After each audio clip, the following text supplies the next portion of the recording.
السلام عليكم. اختي مريم، لاباس عليك؟ صحة لاباس؟ نتمنى تكوني بخير وعلى خير. انت والسي حميد. باش نقول لك، هذيك اختك رجاء، واش هذيك الدار فعلا شريتها ولا كتفل علينا؟ اما كتقول لك شريت هاد الدار دايره بحال الفيرما، وان شاء الله يخرج منعم وغتعجبو. حيت هو كيبغي الفلاحه ويبغي السقا ويبغي هادي ويبغي هادي ويبغي الورد ويبغي الغرس ويبغي الشجر ويبغي هادي ويبغي هادي. وساعه كتقول لك دار الكرا راه هي هادي. دابا بغيت نعرف غير منك نتيا، بغينا نعرفو منك. انت ما كتكذبيش، كتقولي الحقيقه.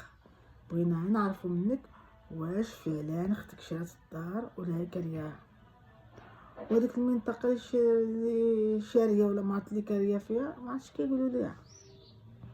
المهم كتبان ليا داكشي بعيد من فاس، زعما بعيد على عين السيق وبعيد على واد فاس ياك. وبغيت نعرف الحقيقه. تقولي لي فضوليه ياك؟ لا ما فضوليات، نتوما كتقولوا كتذيعوا حياتكم في اليوتيوب، ومن حقنا حنا نعرفوا. كنشوفوا شي حاجه ماشي هذيك كنعلقوا عليها، وكنشوفوا شي حاجه هي هذيك كنعلقوا عليها. هكذا لي كوميتير. ايوا هادشي ما كان، هادشي اللي بغيت نعرف.